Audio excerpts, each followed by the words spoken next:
पर सच बताऊं, जो सुख दुख के समय था वो भक्ति का सुख, वो अब ऐश्वर्य आने के बाद नहीं रहा। इसलिए मैं आपसे प्रार्थना करूंगी, विपद संतु न शश्वत तत्र तत्र जगद्गुरु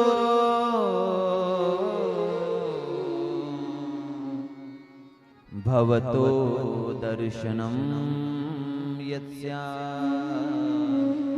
अपुनर्भव दर्शनम।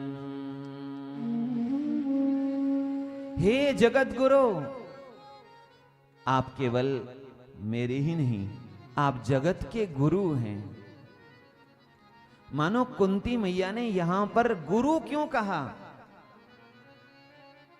उत्तरा जी ने कई विशेषण दिए, पर गुरु का विशेषण तो केवल कुंती जी ने दिया। गुरु क्यों कह रही है? मानो एक भाव है, प्रभु आप सबके गुरु हैं। गुरु क्यों?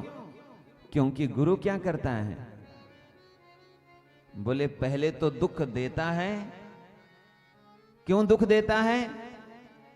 परीक्षा लेने के लिए दुख देता है, और उस दुख से उभरने के लिए फिर सहारा भी देता है।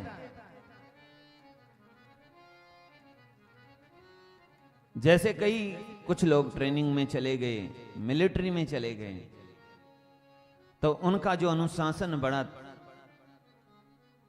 कठिन है, उनके कठिन अनुशासन को लगाते हैं। जो नहीं कर पाता उसको थोड़ा सहारा भी देते हैं।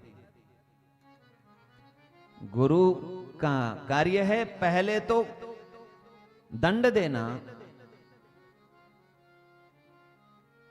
उन्हें कष्ट देना, और फिर कष्ट से उभरने के लिए सहारा भी देना। गुरु कुम्हार शिष्य कुंभ है, गड़ गड़ काड़े खोट।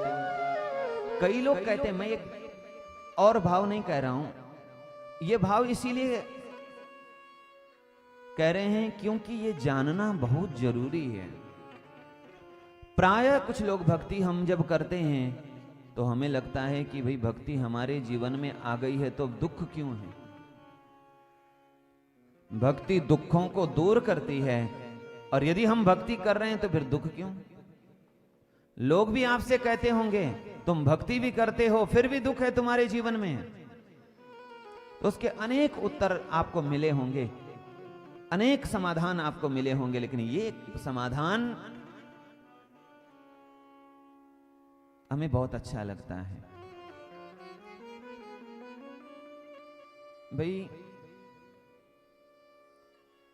भगवान यदि हमें सब कुछ दे रहे हैं तो एक बात समझने की है कि यदि हम विद्यालय जाएं तो गुरुजी का सबसे ज्यादा ध्यान उस शिष्य पर होता है जो सबसे योग्य जिसे बनाना चाहते हैं। उससे बार बार पूछते हैं, उसे कहते हैं तुम ये याद करो, उसको परिश्रम करने की प्रेरणा देते हैं, उसको मेहनत करने की प्रेरणा देते हैं, उसको कहते तुम मेहनत करो, सुबह 3 बजे उठो, सुबह 3 बजे नहाओ, 4 बजे तक हॉल में पहुंच जाओ। ये जो परिश्रम हो रहा है, आपको लगता होगा कि महाराज जी बहुत परिश्रम करा रहे हैं, कितना कष्ट हमें दे रहे हैं, कितनी पीड़ा दे रहे हैं, क्या इनके अंदर बिल्कुल दया नहीं है? लेकिन ये जो आप परिश्रम कर रहे हो, ये कष्ट कर रहे हो, ये आपके कल्याण के लिए तो है। तो जैसे आपके लिए अभी जो कष्ट लग रहा है, परिश्रम लग रहा है, मेहनत लग रही है, ये आपके कल्याण के लिए है, वैसे हमारे जीवन में भी जो कष्ट है, परिश्रम है, परेशानियां हैं, संघर्ष है, वो परमात्मा ने हमारे कल्याण के लिए दिया है, हमारे कल्याण के लिए।